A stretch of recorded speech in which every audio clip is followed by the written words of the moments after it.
Okay, let's dive in. We're looking at something pretty fundamental today. How did Napoleon's military system, the one that just, well, rolled over Europe from 1793 to about 1807, how did it suddenly seem to hit a wall and then, even more dramatically, enter this period of really rapid, almost terminal decline? It's a fascinating question, isn't it? Because those later years, say 1808 to 1815, they often feel like this slide towards inevitable failure. But it wasn't just inevitable. It was really rooted in these quite profound and, frankly, successful adaptations by his enemies. And at the same time, some critical failures cropping up within the French system itself. We're really focusing on that second half of Napoleon's empire, looking at the source material to see how opponents adapted and, just as importantly, how French methods started to, well, deteriorate after 1807. Right. And to really get the failure, we first have to grasp why it worked so well initially. The core of that early dominance seems to be what Michael V. Laguerre talks about, the pursuit of the Vernichtungsschlacht, the battle of annihilation, achieved through this strategy of the single point. Why those specific German terms? What's the nuance there beyond just, decisive battle? That's a great point. It's more specific. The strategy of the single point, as Laguerre lays it out, wasn't just about winning. It was about this focused single axis of advance, really rapid, to force the enemy into one spot at one time and then just destroy them, annihilate them. Napoleon's genius, particularly early on, was his operational speed, moving his large army corps, these combined arms units, faster than anyone else. The goal was the complete physical destruction vernictum of the enemy's main army. Quick, decisive, and importantly, relatively economical in the grand scheme. That's what just shattered those coalitions in 1805, 1806. His enemies were still sort of fighting these older, limited wars, focused on maneuver, not total destruction. But the moment his enemies figured out how to survive that single point of attack, suddenly the whole strategy loses its punch, doesn't it? Exactly. That's when warfare starts becoming symmetrical. You see, the French Revolution, with its political and social changes, enabled Napoleon's whole approach, his Niederwerfung strategy, the strategy of annihilation. Mass conscription meant replacing losses was relatively cheap and easy for him, unlike the old monarchies. But then, once his enemies spurred on by Britain and copying the French model could also field these mass, modern armies, Right. and crucially, copy his operational systems like the Army Corps, well, then the game changed. Collectively, the Allies had greater resources, more manpower, more money. They could afford a longer war, a war of attrition. And that symmetry just completely undermined the idea of winning everything at that single decisive point. Okay, so our mission for this deep dive. Let's unpack those operational and strategic challenges the French faced, especially in the two big theaters that really bled them dry, Spain and Russia, and look at those critical twin changes, the internal decline of the French system itself and the external adaptation by the Allies, both come together to eventually bring Napoleon down. Let's start with the internal problems, the self-inflicted wounds, maybe. The sources seem to keep coming back to this idea of a deep, systemic deterioration within the French forces themselves, starting with, well, the quality of the soldiers. Jonathan Abel makes that point about a commander having maybe 10 good years for war, and that fits Napoleon almost perfectly, doesn't it? Yeah. It really does. And that qualitative decline in the French army after 1807, it's fundamental. Both Abel and Laguerre detail this really well. The Grande Armée that pulled off those incredible maneuvers at Austerlitz and Jena, those were soldiers forged in the Revolutionary Wars, highly trained, highly motivated veterans, and they were, frankly, irreplaceable. After the massive bloodlettings in 1809, like at Wagram, and the constant drain from the war in Spain, these veterans were rapidly replaced by raw conscripts, by non-French recruits who maybe weren't as motivated, and sometimes by foreign contingents who were downright reluctant. And if the quality of the troops drops, Napoleon couldn't rely on them to execute those sophisticated, fast maneuvers that were his trademark early on. That's exactly it. It forced a tactical shift, almost a regression. Instead of that operational finesse, that distributed maneuver, you look at the later big battles, Aspern-Essling in 1809, Wagram, definitely Borodino in 1812, and they look different. They increasingly relied on just sheer brute force. Laguerre really emphasizes this. Massive, bloody frontal assaults, supported by just huge concentrations of artillery trying to blast a path. It signals, as the sources suggest, a real drop in the skill and reliability of the French infantry. They just couldn't pull off those precise tactical movements under fire anymore. So if you can't outmaneuver them, you try to just smash through them. That sounds like a much more costly way to fight in terms of lives. And it points to something beyond just troop quality, right? Leadership must have been an issue too. Oh, absolutely. It connects directly to what Laguerre calls the leadership drain. It wasn't just the veteran soldiers disappearing. Many of Napoleon's most experienced marshals, his best generals, were often stuck for years in that endless, draining conflict in Spain. But maybe more fundamentally, Napoleon's whole command structure. While brilliant at producing great tacticians under his direct supervision, it lacked institutional depth. There wasn't a proper general staff system like the Prussians would later develop. A system designed to train officers for independent command. The kind of out-of-the-box thinking you need to effectively command one of those massive independent army corps far from the emperor's eye. The entire French system really relied too heavily on Napoleon's personal genius, which, as Abel points out, was not infallible. And by 1812, it was clearly strained by fatigue, maybe even declining judgment. He started taking bigger risks. So while his own brilliance might have been fading slightly, or at least becoming overstretched, his enemies were busy building institutions designed to counter that individual genius, to create something more resilient. Which brings us neatly to that idea of symmetrical warfare, his opponents learning from him, copying the French playbook. This is really the crucial turning point, I think. Napoleon's big military innovation, the game changer, was the army corps system. Yeah. You have to picture them as these self-contained mini-armies, maybe 15,000 to 40,000 men. Critically, they had everything: infantry, cavalry, their own artillery, all integrated. The key, and Laguerre really stresses this, was that a single corps could operate independently. It could march on its own, and if it bumped into a big enemy force, it could hold its ground against a traditional 18th century army for, say, 24 hours. That gave Napoleon the time he needed to concentrate the rest of his forces for the knockout blow. Right, so it made the army less like a rigid, brittle line and more like a flexible, segmented machine. It could absorb a local shock without shattering. Precisely. And the Austrians, they were the first major power to really take this lesson to heart and implement it on a large scale. Right. For the War of the Fifth Coalition in 1809, Robert Epstein points out this was really the first time you had two truly modern 19th century armies, both organized using the corps system, clashing head-on. Now, Napoleon still won that war at Wagram, but the difference was stark.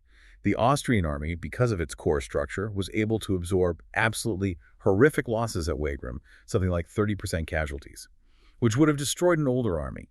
And yet, as Laguerre confirms, they managed to conduct an orderly retreat. They survived to fight another day. It proved the French no longer had a monopoly on tactical ability or, crucially, organizational resilience. Okay, so surviving the punch was step one. But how did another enemy, Prussia, turn that organizational survival into a real long-term institutional advantage? Prussia. Well, after their absolute humiliation at Jena Auerstedt in 1806, they went through the most radical reform program of any of Napoleon's enemies, just completely remade themselves. Abel highlights how they essentially rebuilt their state along French or Napoleonic lines. They adopted universal conscription, a huge change to maximize their manpower. But their most profound innovation, the one specifically designed to counter Napoleon's individual brilliance, was the creation of their General Staff School. The General Staff, what exactly did that do? How did it create this distributed genius, as you mentioned? It was revolutionary for the time. Instead of relying entirely on one supreme commander having a brilliant idea, the Prussian General Staff institutionalized strategic thinking. They trained a whole cadre of officers, not just in battlefield tactics, but in everything: logistics, mobilization, intelligence gathering, reconnaissance, large-scale operational planning. These highly trained staff officers were then spread throughout the army, attached to the different corps commanders.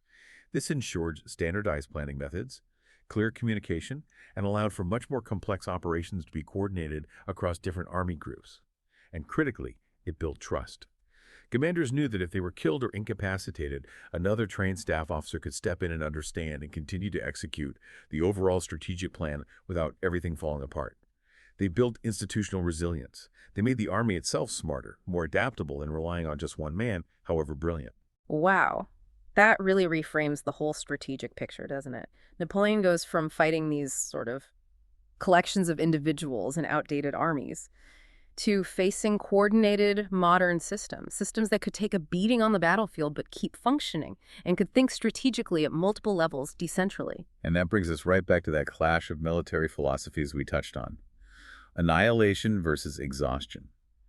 Napoleon's Niederwerfung strategy, his strategy of annihilation, it depended on that quick, decisive, total destruction of the enemy army. But once his opponents adopted his methods, the mass army, the corps system, they could afford to pivot back towards an older philosophy. The Irregular strategy, the strategy of exhaustion, the kind favored by someone like Frederick the Great back in the 18th century.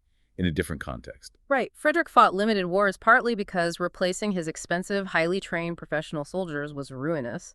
Napoleon's Revolutionary Army made losses cheap, so to speak. What changed when the Allies started fielding mass armies too, using the corps system? Well, once both sides had these huge, resilient armies organized into corps, achieving that swift, decisive victory in a single battle just became incredibly difficult, almost impossible. Epstein really emphasizes this point. The sheer size of the forces involved, their ability to absorb punishment thanks to the corps structure. It meant that pretty much every campaign from 1809 onwards inevitably turned into a protracted war of attrition. And a war of attrition fundamentally favored the Allies. Collectively, they just had far greater strategic depth, more manpower, more financial resources than Napoleon's empire, which was increasingly stretched thin. The whole nature of the game had shifted. It wasn't a sprint anymore. It was a marathon. And Napoleon wasn't built for the marathon. Okay, so if 1809 showed that Napoleon's enemies could survive the Battle of Annihilation, then Russia in 1812 showed they could deny him that battle altogether. Let's turn to that massive, ultimately catastrophic campaign that just consumed the Grande Armée. Yeah, the road to Moscow. It really has its roots in Napoleon's economic strategy, specifically the continental system. Alexander Mikaberidze details this very clearly. The main trigger for the invasion was Russia pulling out of the continental system in late 1810. For Napoleon, the system designed to economically strangle Britain after Trafalgar made invasion impossible was non-negotiable. It was his main weapon against the UK. But Russia just couldn't sustain it. The economic consequences were devastating for them, especially for their landowners. Their whole economy was geared towards exporting raw materials, grain, timber, naval stores, and their biggest market by far was Britain. Mikaberidze notes that their trade volume had dropped by more than half by 1808. It was crippling them. So it wasn't necessarily about conquering Russia in the traditional sense, but more about forcing them back into this economic blockade against Britain. But Russia wasn't just sitting there waiting, were they? They were making some pretty smart diplomatic moves before the invasion even started. Oh, absolutely crucial moves. Russia, as Mikaberidze outlines, did a brilliant job securing its flanks before the war began. A strategic masterstroke, really. They signed the Treaty of St. Petersburg with Sweden. That neutralized any threat from the north, preventing Napoleon from pressuring them via Scandinavia. And maybe even more important was the Treaty of Bucharest with the Ottoman Empire down south. That treaty ended their war with the Turks and freed up the entire Russian army of the Danube, several battle-hardened corps, just in time to march north and reinforce the main armies facing Napoleon. They also showed some savvy political maneuvering by being the first major power to formally recognize the Spanish Cortes, the anti-French government in Spain, through the Treaty of Veliky-Luki. They agreed to coordinate their struggles. Napoleon, though, he seemed confident he could win quickly, right? Force a big battle near the border, crush the Russians, and be done with it, which meant his logistics only needed to support a short campaign. That was the plan. And it was the fatal miscalculation. Now, Jonathan M. House and Mikaberidze both agree. Napoleon knew campaigning in Russia would be tough logistically. He knew about the vast distances, the sparse population, the terrible roads, the potential for extreme weather. He wasn't blind to those issues, and he made huge preparations. He set up this massive logistical base back in Poland in the Vistula Valley, stockpiling supplies for like 400,000 men for 50 days. The supplies existed. The problem was moving them. He vastly underestimated the distribution challenge across those immense Russian spaces. And the whole system relied on horses and oxen, right? Right. Draft animals, which started dying almost immediately. Immediately and catastrophically. The army basically began to disintegrate from within due to what House terms strategic consumption. It's a chilling phrase. By July 29, 1812, just over a month into the invasion, the Grande Armée had already lost something like 30,000 soldiers and absolutely staggering 80,000 horses and oxen. And this was before any major battles. This attrition wasn't from combat. It was from the sheer physical toll. Intense summer heat, choking dust, exhaustion, and crucially lack of fodder for the animals. When 80,000 draft animals die, your logistics just snap. Supplies can't move forward from the depots, artillery gets left behind, the cavalry is crippled, the army lost its speed, its operational tempo. That advantage just vanished. The French were forced into this long, slow pursuit on foot, losing the very thing that made Napoleon's system work. Speed. And while the French army was grinding itself down, just trying to move forward, the Russians were executing the perfect counter. Just refused to fight the decisive battle Napoleon craved. The ultimate symmetrical counter, in a way.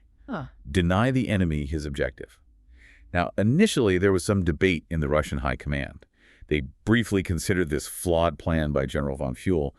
He proposed retreating to a big fortified camp at Drissa, sort of modeling it on Wellington's lines of Torres Vedras in Portugal. But Alves points out this was actually incredibly dangerous. It would have just concentrated the Russian army in one spot, allowing Napoleon to pin them down and destroy them exactly what he wanted. Fuel didn't really get how to beat Napoleon. But the strategy that won out was the one that truly understood Napoleon's dependence on speed and a quick victory. Yes, that was the brilliance of Lieutenant Colonel Peter Trukovich's concept. He argued, very persuasively, for fighting a war exactly contrary to what the enemy wants, end quote. Since Napoleon needed that fast, decisive Vernichtungsschlacht, the Russians had to deny it to him at all costs. So the effective strategy, the one adopted first by General Barclay de Tolly and then, more famously, by General Kutuzov, was basically Fabian tactics on a grand scale. Retreat, trade space for time, give up territory, even Moscow if necessary. Harass the French supply lines, raid their communications, wear them down. The absolute priority was preserving the Russian army as a fighting force, survival over territory. And this constant denial, this retreat, just kept stretching Napoleon's logistical leash further and further, making the crisis worse until he finally got his battle at Borodino. Borodino, just a horrific bloodbath. Estimates vary, but maybe 30,000 to 35,000 French casualties, and even more for the Russians, perhaps 40,000 to 45,000. Just staggering losses on both sides. Tactically, you could maybe call it a French victory because they held the field, but strategically, it was a Russian victory. Why? Because the Russian army, though badly mauled, withdrew in good order. It remained intact as an army. Makaberidze highlights that critical moment when Napoleon hesitated, when he chose not to commit his elite imperial guard to try and deliver the final knockout blow. That decision, possibly born of caution, given how far he was from home, allowed the Russian army to survive, limp away, refit, and remain operationally viable. It completely denied Napoleon his strategic objective, the annihilation of the enemy army. And then even after Napoleon occupied Moscow, Kutuzov's clever maneuver south to the Tarantino camp basically sealed the operational trap, didn't it? It was a brilliant move. By shifting south, Kutuzov did several things at once. He protected the rich southern provinces, Russia's breadbasket, which were vital supply depots. It allowed him to receive reinforcements and supplies, while Napoleon sat in a ruined, empty Moscow. And crucially, it put the Russian army in a perfect position to threaten the single road Napoleon would have to use for his retreat, while also encouraging Cossacks and peasant partisans to ramp up guerrilla attacks on the French rear and supply lines. So when Napoleon finally, disastrously, began his retreat from Moscow, the stage was set for collapse. And that collapse was compounded by those external factors. Makaberidze mentions the coordinated St. Petersburg plan. You had General Wittgenstein pressing down from the north, and Admiral Chichagos coming up from the south with that freed-up army of the Danube. They coordinated this huge pincer movement, aiming to trap Napoleon completely, culminating in that desperate, chaotic crossing of the Berezina River. By the time the remnant straggled out of Russia in December 1812, the Grande Armée, the invasion force, had effectively ceased to exist as an organized fighting entity. So Russia defeated Napoleon's single-point strategy by basically refusing to be the point, by avoiding decisive battle. But the Peninsular War in Spain, running concurrently for years, presented a totally different kind of challenge, didn't it? This constant, grinding, asymmetrical warfare. Leger calls Spain a grave error for Napoleon, something that just continuously drained French resources, manpower, and attention. Absolutely. The core problem in Spain was the sheer effectiveness and, importantly, the persistence of the Spanish guerrillas. Don W. Alexander argues really strongly against that older traditional view that often dismissed the guerrillas as just bandits or thugs. That's just inaccurate based on French reports themselves. The French occupation forces faced a highly organized, constantly evolving, and incredibly deadly threat. It kept hundreds of thousands of French troops bogged down for years, troops Napoleon desperately needed elsewhere. And this wasn't just local farmers taking potshots. You're saying the guerrillas evolved into a genuine military force. They absolutely did. Alexander shows that by around 1811, those initial small bands of local raiders or bandits had either been absorbed or destroyed by much larger, highly organized groups called partidas. And the most famous example, the one Alexander focuses on, is Francisco Espoz y Mina. He operated mainly in Navarre and Upper Aragon. Mina's force wasn't just some ragtag band. It evolved into what was essentially a professional partisan division. Think infantry battalions, organized like French ones, 2 cavalry regiments, even its own artillery sections, plus logistical staff, medical personnel, the works. So Mina was effectively running a shadow army, an alternative military structure within occupied territory. Precisely. His force, and others like it, though perhaps less successfully, managed to combine the classic advantages of guerrillas: intimate knowledge of the terrain, popular support, the ability to melt away when outnumbered. They combined that with the organized fighting competence of regular soldiers. Mina even established a functioning administration in the areas he controlled. He could collect taxes, procure supplies, pay and clothe his troops, all largely without needing outside help from the British or the regular Spanish army.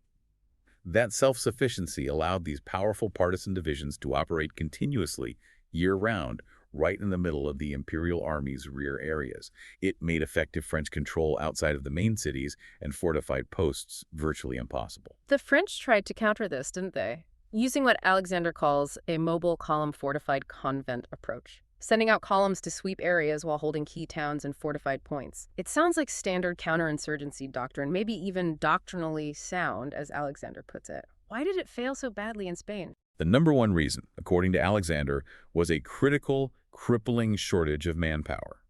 It comes down to numbers. Napoleon had previously pacified the Vendée uprising in France, but he used something like 100,000 troops for just one relatively small province. In Spain, he had maybe 300,000 men at peak to control the entire vast Iberian Peninsula. And most of those troops were desperately needed to face Wellington's highly effective Anglo-Portuguese field army. There simply weren't enough soldiers to provide the density needed for effective counterinsurgency across such a huge, difficult territory against such a widespread threat. And this manpower shortage then forced Napoleon to use lower quality troops for these crucial counter-guerrilla operations, Which turned out to be disastrous. He insisted on using garrison battalions, provisional units, raw conscripts, even recalled veterans, often led by officers pulled out of retirement for these grueling sweeps. Alexander points out the inevitable result. These units were often mauled by the experienced guerrillas. He uses the phrase, butcher the French recruits. So that initial gap in quality between French regulars and partisans, it gradually disappeared. The partisans gained combat experience, captured weapons and equipment. By 1812 or so, Alexander argues, the best partisan units were nearly on an equal footing tactically with good French regulars. That came from constant fighting, constant attrition of the weaker French units. Oh, wow. And even when the French did use good troops in these mobile columns, they faced huge operational problems just moving around and fighting effectively in Spain, right? Mobility was a constant nightmare for the French columns. Their own soldiers were burdened with incredibly heavy loads, 50, 60 pounds of equipment, ammunition, rations. Compare that to the lightly equipped guerrillas who knew the terrain intimately. And to make up for infantry often being poor quality, the French relied heavily on cavalry and artillery in these columns. But cavalry needs forage, which was scarce. And artillery, especially heavy guns, moves incredibly slowly, maybe 5 miles a day in rough country or bad weather. They were just too slow, too cumbersome to actually catch the nimble guerrillas most of the time. And then there was this terrible dilemma after a fight. Say a French column had a successful skirmish. The commander then had to detach a significant portion of his force, maybe a third or even half, to escort prisoners and his own wounded back to the nearest garrison. This completely stripped the main column of the strength needed to pursue the remaining guerrillas effectively. Plus, any French wounded who got separated or straggled behind were often caught and killed by regrouping guerrillas, which was terrible for morale. And beyond the tactical problems on the ground, the French command structure seemed completely unable to coordinate these counterinsurgency efforts across different regions. That's a fundamental weakness Alexander highlights. Communication was incredibly slow and unreliable, thanks largely to the partisans constantly intercepting couriers. This meant French commanders in different provinces simply couldn't coordinate their sweeps effectively. You couldn't trap Mina, for example, by having columns from Aragon and Navarre cooperate properly. Weeks could go by just trying to coordinate a plan between two commanders, and by the time they were ready to execute it, the situation on the ground had completely changed. The intelligence was obsolete. You even see examples, Alexander notes, of commanders like General Suchet in Aragon explicitly forbidding his subordinates from crossing into Navarre to help pursue Mina, because they prioritized securing their own district above everything else. There was no unified command, no unified strategy for dealing with the partisan leaders who were threatening the entire French strategic position in Spain. So the mobile columns were under-resourced, slow, poorly coordinated, and using troops that got chewed up. What about the other half of the strategy, the fortified convent system, holding fixed points? Right, the idea was to garrison strongly built structures, often actual convents or monasteries in key locations. These were supposed to act as surveillance posts, bases for patrols, safe depots for supplies, tax collection points, and importantly, to economize on manpower. A small garrison could theoretically control the surrounding area, but again, the manpower issue was critical. These posts were often garrisoned by the absolute worst personnel, as Alexander puts it, reluctant foreign contingents, raw conscripts, garrison battalions, and they rarely had enough men. He gives the example of Navarre needing maybe 20,000 troops for effective control, but rarely having more than 8,000 available for both garrisons and mobile columns. Often, French influence literally didn't extend beyond musket range of the walls of their own forts. And the game changed entirely when the partisans got their hands on siege equipment and expertise. That was the tipping point. Starting around late 1811, the major partisan bands started acquiring technical experts, deserters, captured engineers, and crucially, artillery, sometimes captured, sometimes supplied by the British via the coast. They learned how to conduct basic siege warfare, especially mining. By early 1813, Mina demonstrated he could take these supposedly secure posts. Alexander details his successful siege of Tafalla in February 1813. Mina used artillery to breach the walls and force the entire garrison to surrender. He then followed up by ambushing and battering a French relief column trying to reach another besieged post. This proved the fortified posts were no longer safe havens. It forced the French to start evacuating isolated garrisons, effectively conceding control of vast areas of the countryside to the insurgents. Mina and others had seized the strategic initiative. The sheer asymmetry of the guerrilla war, combined with the constant drain and the inability of the French to adapt effectively, made holding Spain an impossibility in the long run. We absolutely have to bring in the final crucial element that was always there, always influencing things: Great Britain and especially its naval power. John T. Kuhn makes a powerful case that the Battle of Trafalgar back in October 1805, even though it was overshadowed at the time by Napoleon's stunning victory at Austerlitz just weeks later, was ultimately decisive for Napoleon's downfall. Trafalgar's long-term strategic impact is just immense. You can't overstate it. It granted Britain what Kuhn calls absolute command of the sea. And he stresses that British naval success wasn't just about having more ships, though that helped. It was deeply rooted in their institutional culture. The Royal Navy was more meritocratic than its rivals, a people's navy in some ways. They had superior training methods, better gunnery, and crucially, they embraced Nelson's Doctrine: centralized planning before a battle, but highly decentralized execution during it. Captains were empowered to use their initiative within the overall plan. That made them much more flexible and reactive in combat. Trafalgar permanently ended any realistic hope Napoleon had of challenging Britain directly at sea or invading the British Isles. And because he couldn't invade Britain, he was forced into relying on the continental system, that economic warfare strategy, which, as we've seen, backfired spectacularly and led directly to those catastrophic interventions in Spain and Russia. It became a self-defeating strategy, driven by the lack of a naval option. And Britain's command of the sea gave them incredible strategic leverage across the entire continent. It meant they could project power almost anywhere along Europe's vast coastline. They could intervene where and when they chose. It ensured Napoleon could never truly achieve that final, decisive Vernichtungsschlacht against the coalition as a whole, because Britain could always escape, always regroup, always support resistance elsewhere. How did that command of the sea translate into practical, operational help for Napoleon's enemies on the continent? In so many ways. Most obviously allowed Britain to land and sustain its own small but highly professional army in Portugal under Wellington. Wellington was a master of that Ermattung strategy, the strategy of exhaustion, using Portugal and British sea power as a secure base to wage a long attritional war in the peninsula. But beyond that, the Royal Navy provided constant logistical support to Napoleon's opponents everywhere. They moved troops, not just British, but Spanish forces, German legions around Europe far faster than Napoleon could march them overland. And crucially, Britain became the arsenal and the bank for the coalitions. Kuhn points out that by 1813, many of the Allied soldiers fighting Napoleon in Germany were wearing uniforms, carrying muskets, and firing cannons that were quite literally made in Great Britain. Britain financed the coalitions and equipped them. Sea power made that possible. So you have this potent combination building up. The French system declining internally, symmetrical adaptation by powers like Prussia and Austria, the asymmetrical drain of Spain. And underpinning it all, British sea power, enabling global resistance and attrition. This all seems to culminate in that final shift towards protracted attritional warfare in the massive campaigns of 1813. Exactly. Robert Epstein really drives this home.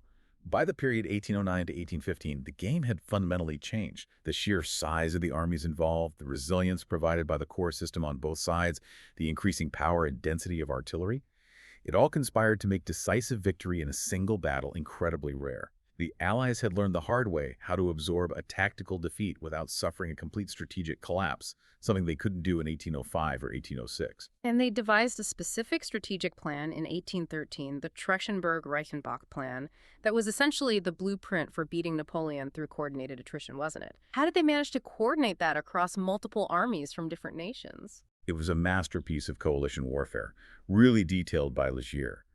It essentially institutionalized that strategy of exhaustion that we talked about. The core principle was simple but powerful. Whichever Allied army Napoleon chose to concentrate his main force against was instructed to retreat, to avoid that decisive battle. But, and this is the crucial part, as soon as Napoleon turned away or detached forces to deal with another threat, the other Allied armies were under orders to immediately advance and attack his flanks, his rear, his lines of communication. So even though Napoleon still had the advantage of interior lines, allowing him to shift his forces relatively quickly between fronts, this Allied strategy forced him into constant, exhausting marches and countermarches. He was constantly reacting, constantly trying to pin down an enemy who refused to be pinned down, while his other fronts were under pressure. It prevented him from landing that single war-ending blow he desperately needed. Which brings us to the huge climactic Battle of Leipzig in October 1813, the Battle of the Nations. This was the definitive end of the single-point concept then. Absolutely. Leipzig was the antithesis of an Austerlitz. It wasn't about brilliant maneuver leading to annihilation. It was a massive battle of encirclement, a Kesselschlacht, and fundamentally a brutal battle of attrition. You had well over 500,000 soldiers engaged over 3 days, just immense forces grinding against each other, with massive artillery duels preventing any decisive breakthroughs. The French suffered horrendous losses, maybe 73,000 casualties. And the key point, as Epstein and Legier both emphasize, is that these losses were now strategically fatal for Napoleon. He simply couldn't replace them anymore. His resources, especially in trained manpower and cavalry horses, were exhausted. The Allies also suffered heavy losses, but crucially, they could replace them. They had the strategic depth, the manpower reserves, the British subsidies. Leipzig's outcome wasn't decided by tactical genius, but by sheer endurance and the ability to absorb and replace losses. The symmetrical war of attrition had finally, decisively triumphed. #Keldematro. Wow, it's just such a profound and really dramatic strategic turnaround when you lay it all out like that. I think the key takeaway for me is crystal clear. Napoleon's system, which seems so dominant, so unbeatable for a while, it wasn't ultimately brought down by one rival general outsmarting him or one single catastrophic battle necessarily. It was this potent combination, his own genius perhaps fading or becoming overstretched, the undeniable drop in the quality of his own army, timed perfectly with these crucial and really quite different adaptations by his enemies. That dual adaptation, I think that's the absolute defining feature of this later Napoleonic period, post-1807. You have the symmetrical adaptation. Enemies like Austria and Prussia copying the core system, building mass armies, developing general staffs. This allowed them to absorb losses, to fight attritional warfare, fundamentally changing the battlefield calculus. And then you have the asymmetrical adaptation. The incredibly effective irregular warfare in Spain that tied down huge resources, and the radical strategy of retreat in Russia, which completely negated Napoleon's core doctrine, that strategy of the single point. They simply refused to be the point. Yeah, what really stands out is that Napoleon's failure after 1807, it wasn't just a series of military defeats. It feels like a deeper strategic failure, a failure to adapt his own system to a changing operational environment, an environment characterized by mass armies, institutionalized military thinking, global logistics, and resilient coalitions. An environment that, ironically, he himself had done so much to create with his initial revolutionary approach to warfare. He changed the game and then couldn't adapt when others learned to play it too. Which leads to a really interesting final thought for you, the listener, to consider. We've talked about British sea power, the incredibly effective and organized partidas in Spain, and the Russian strategy of trading space for time, avoiding battle entirely. Thinking about those non-conventional adaptations, the grinding, resource-draining, irregular warfare in Spain versus the Russian approach of strategic denial that completely short-circuited Napoleon's preferred way of war. Which of those two asymmetrical approaches do you think ultimately posed the greater long-term systemic threat to the Napoleonic way of war as it had existed up to 1807? Was it the constant bleeding ulcer of Spain or the shocking void of Russia? Something to ponder.